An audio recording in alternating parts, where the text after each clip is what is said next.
É sempre uma gratidão imensa estar aqui com vocês e, na verdade, compartilhar desse momento de aprendizado, né? São tantas mudanças na última reforma que é muito difícil para todos nós termos o alcance de cada uma delas. E eu trago a vocês aqui, na verdade, algumas reflexões que fiz, não tanto da última reforma política, porque, na verdade, a gente não teve tantas alterações na parte específica do financiamento, com exceção da questão da doação de autoridade, né, da possibilidade de doação de quem é comissionado e é filiado a partido político. Mas, na perspectiva das últimas reformas e das últimas alterações que tivemos, e na perspectiva, então, de fazer uma análise sobre até onde vai a autonomia do partido político no gasto desse financiamento público que ele recebe. Né? A gente tem aí uma série de alterações que vieram até por decisões judiciais, como, por exemplo, e o próprio doutor Alexandre citou, a decisão do Supremo, que declarou a inconstitucionalidade das doações das pessoas jurídicas, e o que redundou aí num aumento substancial no volume de recursos públicos recebidos pelos partidos. Né? Em 2011, a gente tinha um montante de 430 milhões, e em 2016 ele foi aumentado para 828 milhões, aproximadamente. E, após esse aumento, né, enfim, praticamente duplicação do valor do fundo partidário, nós tivemos agora essa alteração muito substancial na criação do fundo eleitoral, que vai ser tema aí da palestra, acredito, né, da doutora Denise. Então, o montante que temos hoje de recursos públicos que são alocados nos partidos políticos e para o financiamento da nossa democracia é um valor muito substancial. E o que traz aí uma necessidade muito maior de olhar para isso com um critério mais, com muito mais atenção, né? Porque a gente tem a autonomia constitucional definida no artigo 17, e o que a gente percebe pela legislação e pelas sucessivas alterações normativas é que o partido busca que essa autonomia seja quase que absoluta, como se, na verdade, a Justiça Eleitoral, ao analisar os gastos realizados, fosse quase que apenas carimbar aquele recurso que foi gasto. E, obviamente, que eu não quero aqui defender que o TSE vai poder ou não analisar um mérito do gasto no sentido de, aquela finalidade, aquele evento partidário, ele era ou não era, por exemplo, enfim, tinha ou não a finalidade que teria que ter, era ou não para fazer aquele evento. Mas a gente tem que começar a analisar na perspectiva de que, até que ponto os partidos políticos se submetem ou não se submetem à ordem constitucional vigente. E essa que é a questão. Na verdade, a gente tem uma grande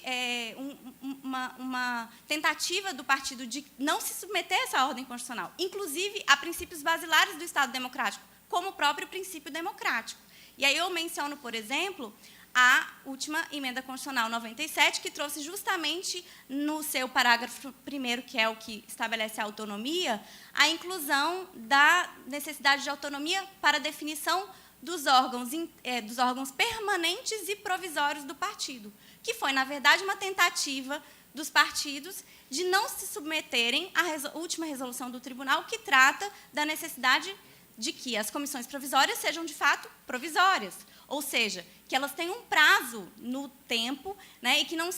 que não sejam sucessivamente prorrogadas, como é hoje, e a gente sabe da realidade de vários partidos, inclusive de comissões provisórias nacionais, e que são provisórias há anos, sem realização de convenções, que é o mínimo. Né, você reunir os filiados para identificar quem são aqueles dirigentes que devem ter ali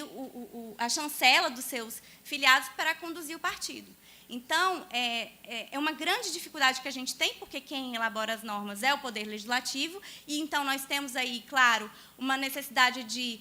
limitação do Poder Judiciário nesse ativismo e nessa elaboração, eventualmente, de criações normativas por parte do TSE, mas, ao mesmo tempo, com uma grande dificuldade de submeter, sim, os partidos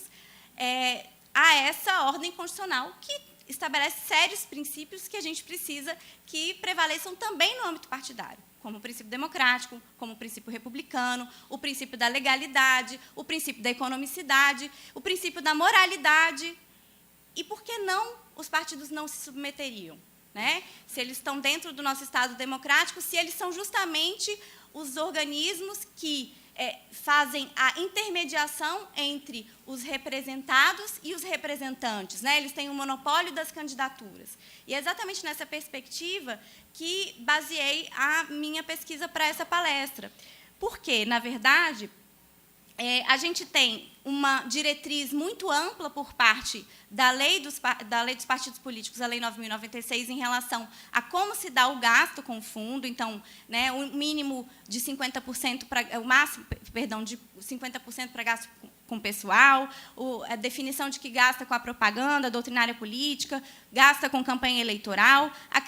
a necessidade de destinação de, no mínimo, 20% para as fundações. Enfim, a questão do percentual mínimo das mulheres, que também ficou definido nas últimas reformas, e o pagamento de mensalidades, anualidades a organismos partidários internacionais e pagamento de despesas com alimentação. Ou seja, é uma diretriz muito aberta e cada partido, então, pode, a partir daí, fazer os seus gastos, elegendo quais são as suas prioridades. No entanto, a gente tem uma série de previsões na própria Lei 9.096 para excluir e diminuir qualquer tipo de responsabilização, seja do partido, que aí há, sim, penalizações para o partido, mas principalmente dos dirigentes partidários que executam esses recursos públicos. Então, a gente tem, por exemplo, uma alteração pontual da última reforma, e a gente tem, na verdade, uma série de previsões que fazem referência à autonomia que é prevista na Constituição e também é definida, então, na Lei 9.096, como autonomia para definir a estrutura interna, autonomia para definir o cronograma das atividades, autonomia, e aí o artigo 34 fala especificamente sobre a fiscalização do TSE, da Justiça Eleitoral no exame das contas, e aí que, pela legislação, seria, na verdade, apenas um exame formal dos documentos fiscais apresentados pelos partidos, sendo vedada a análise das atividades político-partidárias ou qualquer interferência em sua autonomia. Então, assim, como se o partido pudesse gastar como ele quisesse. E aí é justamente essa questão, até onde é que vai essa autonomia? A não submissão dos partidos políticos à lei de licitações, autonomia para contratar com instituições públicas e privadas, enfim, prestadores de serviço, e, no caso, esse é o artigo 53, que trata das fundações, ou seja, contratar de acordo com suas finalidades também, ampla liberdade. E aí, na verdade, há uma alteração mais,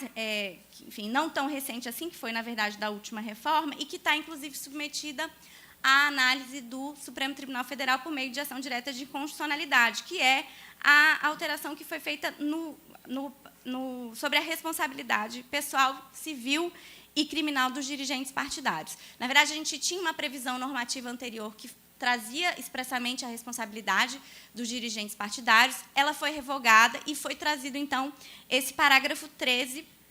do artigo, se não me engano, 39, e que fala que a responsabilização pessoal, civil e criminal dos dirigentes partidários decorrente da desaprovação das contas partidárias e de atos ilícitos atribuídos ao partido político somente ocorrerá se verificada irregularidade grave e insanável resultante de conduta dolosa que importe enriquecimento ilícito e lesão ao patrimônio do partido. E aí é muito interessante, mais uma vez, a submissão à ordem constitucional. Por quê? Uma vez que os partidos recebem recursos públicos, eles também se submetem ao que está previsto no artigo 70 e artigo 71 da Constituição, que fala que os administradores precisam prestar contas e que são, então, responsáveis por aqueles recursos que eles executam. No entanto, a gente não tem um regime específico para os dirigentes partidários, porque antes a gente tinha uma definição de que as contas eram julgadas administrativamente. Então, a gente tinha um rito administrativo de exame das contas, tal qual acontece, por exemplo, nos convênios que são firmados com os ministérios, por exemplo. Então, você tinha ali uma execução desses recursos públicos, uma prestação de contas que era feita para um órgão administrativo, e aí, no âmbito do TSE, essa análise era administrativa, muito embora, né, fosse julgada no plenário, e você tinha, a partir daquele julgamento das contas, aquele acórdão administrativo, ele, identificado o dano ao erário, você tinha a abertura de uma tomada de contas especial, ainda no âmbito do Tribunal Superior Eleitoral, que apurava a responsabilidade dos dirigentes e você ainda dava a chance daquele dirigente se defender no âmbito da tomada de contas especial, com a possibilidade, inclusive, dele recolher já, desde logo ao erário, os valores que fossem identificados, e que, se ele não recolhesse, isso ia para o TCU, que faria, então, um novo rito de tomada de contas especial ali, tal qual acontece com as demais verbas públicas que são executadas pelo Executivo. No entanto, com a última reforma de 2009, quando essas contas passaram a ser jurisdicionais, a gente teve uma alteração muito grande também nessa parte da responsabilização civil dos dirigentes partidários. Por quê? Porque, na medida em que elas são jurisdicionais, quando o tribunal julga, isso é um título executivo judicial. No entanto, o TSE não faz apuração específica sobre a responsabilidade do dirigente partidário, até porque não há nenhuma previsão normativa para isso. Não há nenhuma sanção estabelecida para o dirigente partidário na resolução de prestação de contas ou na Lei 9.096. Então, o que acontece hoje é que, constatado o dano ao erário, na verdade, a única penalização que existe é para o partido político, que é qual? Na verdade, hoje é a devolução dos valores que forem considerados irregulares, isso que, na verdade, essa devolução vai ser por meio de desconto nas cotas do fundo partidário, e com uma multa de 20%. Então, na verdade, há uma grande dificuldade que se tem, justamente porque aqueles dirigentes que, eventualmente, tenham contrariado aí, seja a legislação especificamente, seja os princípios constitucionais que devem reger aí a legalidade, a legitimidade, a economicidade, enfim, você não tem, por parte deles, qualquer tipo de sanção específica. Na verdade, há uma discussão sobre isso, sobre a submissão ou não desses dirigentes, por exemplo, à lei de improbidade administrativa. E, claro, eu não estou aqui a defender que o dirigente partidário é agente público, mas ele, a partir do momento em que o partido político é subvencionado com mais de 50%, agora quase 100% de recursos públicos, não há como não se fazer esse exercício, e, obviamente, que a improbidade administrativa é sancionatória, a gente tem que interpretar restritivamente, mas a gente precisa, então, encontrar um equilíbrio, assim, onde é que está essa responsabilidade, e é por isso, exatamente, que há essa ação direta de inconstitucionalidade do Ministério Público, que tramita no Supremo, sob a relatoria do ministro Celso de Mello, sobre a constitucionalidade desse dispositivo que prevê que a responsabilização se dará apenas se o dano for causado ao partido e ele for cumulado com enriquecimento ilícito. E aí, nessa última reforma, é interessante que houve até uma tentativa, mais uma vez, de afastar essa responsabilização de forma muito sutil, que foi a inclusão de um dispositivo que diz que os partidos políticos não se equiparam à entidade paraestatal, que foi justamente porque já há alguns precedentes recebendo ação de improbidade administrativa por entender que ela se aplica, sim, nem que seja na parte do artigo 1º, parágrafo único, por conta do valor público que é alocado naquela instituição que é mantida com recurso público. E, então, pela aplicação que se dá aos princípios da administração, se teria, então, a possibilidade de se analisar nessa perspectiva, obviamente com todos os temperamentos possíveis, porque a gente não tem, por exemplo, a aplicação da Lei 8.666, a gente tem toda a parte da autonomia partidária, mas não se pode dizer que o recebimento de recurso do fundo é um cheque em branco para aquele dirigente fazer o que quiser com o recurso público. Inclusive se beneficiar, inclusive gastar de forma perdulária, inclusive, enfim, gastar de toda sorte no sentido de estar se beneficiando daquele recurso, se beneficiando de forma pessoal. Então, essa é uma questão interessante que eu quero trazer para debate, né? Longe de mim querer definir isso, não é uma questão simples, até porque esse controle estatal e do próprio Ministério Público, no âmbito dos partidos, não é uma coisa que me deixa tranquila, não é uma coisa que me deixa confortável mesmo, porque, na verdade, acredito eu que essa necessidade de aplicação dos princípios teria que ser partido dos próprios partidos, no sentido até de se aproximar do que a população e do eleitorado hoje, né, gostaria de ver no âmbito dos partidos, enfim, mas é uma questão que eu coloco para reflexão de vocês. Bem, uma outra questão que eu coloco, então, e que eu coloco já fazendo algumas sugestões de aprimoramento, porque já também tem que me encaminhar para o final, é que a gente evoluiu muito ainda, evoluiu muito com a última resolução de prestação de contas, porque justamente a gente tem uma tentativa do órgão técnico do tribunal de submeter os partidos a esses princípios. No entanto, há uma grande dificuldade porque não há lacuna normativa específica. Então,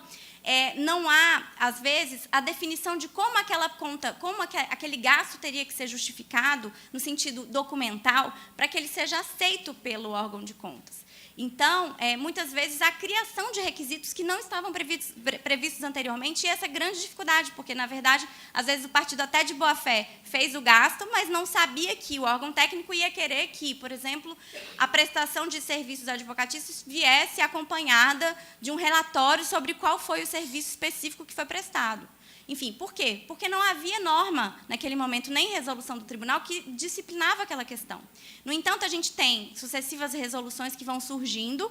e o órgão técnico, talvez até por não ter esse alcance de como é que deve ser no sentido das regras do jogo para os partidos, assim, acaba tendo uma visão muito mais técnica no sentido contábil e fiscal e não no sentido da razoabilidade e proporcionalidade de exigir documentação que não era, à época, exigível. E aí o partido não consegue, muitas vezes, trazer essa documentação no âmbito da prestação de contas. E aí eu festejo realmente a última resolução que foi da prestação de contas, a resolução 23464, que é de 2015, porque a última resolução do TSE sobre prestação de contas era de 2004. E a jurisprudência já tinha sido muito alterada, então, para os partidos estava realmente muito difícil de entender o que efetivamente era suficiente para que aquela prestação de contas específica daquele gasto fosse aceita. Então, acho que a gente trouxe agora um rito também muito mais real, porque a gente tinha prazos de 72 horas que a gente, obviamente, tinha que pedir a prorrogação do prazo, porque era impossível cumprir aqueles prazos de 72 horas de diligências que vinham ali com uma série de pedidos, de documentos, enfim, coisas, inclusive, de muito tempo atrás. E aí, hoje, com os ritos que foram estabelecidos pela resolução, ficou muito mais consentâneo, até com o devido processo legal, com ampla defesa, com contraditório, foi muito, assim, acho que foi um grande avanço que nós tivemos. No entanto, a gente tem hoje ainda uma grande dificuldade estrutural do tribunal,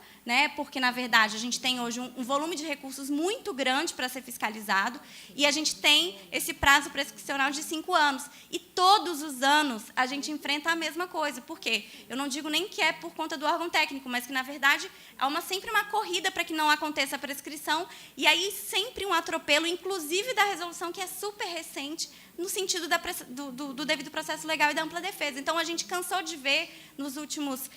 2 anos, o julgamento monocrático de prestação de contas. E monocrático não para aprovar sem ressalvas ou sem determinação de devolução, até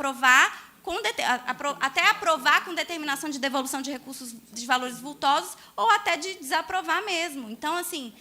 ou a gente tem um rito que vale ou não tem mais... Muito obrigada. Não tem mais, assim, acho que a gente tem, assim, é um prazo que a gente sabe que vai acontecer, enfim. Então, o que eu defendo primeiro não só que se estabeleça, uma vez estabelecido o prazo definido e os prazos definidos na resolução, que eles sejam efetivamente cumpridos pelo tribunal, mas que a gente tenha uma ampliação estrutural do órgão de contas, porque eu não tenho a menor dúvida, o trabalho que vocês fazem lá, doutor Alexandre, é super importante e com o volume que se tem hoje de recursos, é impossível que se tenha a fiscalização efetiva desses recursos. E, bem, outra questão que eu deixo como reflexão é que a amplitude na juntada de documentos, eu acho que, na verdade, essa instrução por parte do tribunal tem que ser muito tranquila, ainda o tribunal não venha observando essa última alteração normativa que houve quanto à questão da preclusão, não tem aceitado, muitas vezes, documentos que são apresentados porque, numa fase anterior, não tinham sido apresentados, mas ainda que dentro da fase instrutória. Então, acho que é uma questão que tem que ser avaliada, porque, na verdade, a gente tem o tribunal julgando como única instância. Uma outra questão que eu acho que seria muito interessante é que, como o tribunal, no julgamento de contas de partidos nacionais, né, Diretório Nacional, já estou concluído, obrigada, de órgãos nacionais, é a criação de um órgão fracionário por parte do tribunal. Então, assim, até para não ter a necessidade de uma decisão monocrática, mas que se tem um órgão fracionário e você tenha duplo grau de jurisdição, a possibilidade de você levar isso depois ao pleno. Mas a possibilidade de ter ali um órgão fracionário por parte do tribunal para julgar as contas, eu acho que seria muito válido. E a gente tem, enfim, tem possibilidade de fazer isso. Uma outra questão seria a necessidade de criação de órgão de controle interno dentro dos próprios partidos políticos. Isso é fundamental. Enfim, agora, como, né, fazer isso sem ferir a autonomia? A necessidade de maior controle social por parte dos militantes e dos eleitores, a ampliação estrutural, já falei, do órgão de controle do tribunal, ampliação dos mecanismos de publicidade e transparência das contas, e eu acho que isso já está acontecendo até pelo sistema que está sendo aprimorado. E, enfim, acho que a capacitação das áreas de contas dos partidos é fundamental, então acho que ampliar esse debate entre os órgãos técnicos dos partidos que cuidam das contas, a tesouraria dos partidos com o tribunal. E, por fim, eu defendo, e aí já é mais polêmico ainda, a aplicação da lei anticorrupção dentro dos partidos. Assim, a gente vai caminhar para isso. E é só assim, eu acho que a gente precisa olhar para os partidos com um pouco mais de cuidado, e se os partidos não realmente entenderem a função real que eles exercem dentro do nosso Estado democrático e a necessidade de que eles submetam a esse Estado democrático de forma completa e ampla, eu não sei até onde a gente vai chegar, porque a nossa crise de representatividade ela já está assim, muito pior do que, né, nós poderíamos imaginar. Enfim, por fim, eu gostaria de agradecer mais uma vez ao convite, parabenizar pelo evento maravilhoso e destacar, inclusive, a participação ampla das mulheres nas mesas. A gente faz parte do movimento Mais Mulheres no Direito, então é muito bacana a gente ver como isso é uma, né, assim, é uma característica de Santa Catarina, já vim outras vezes, então é bom sempre registrar. E eu quero agradecer. Muito obrigada, gente.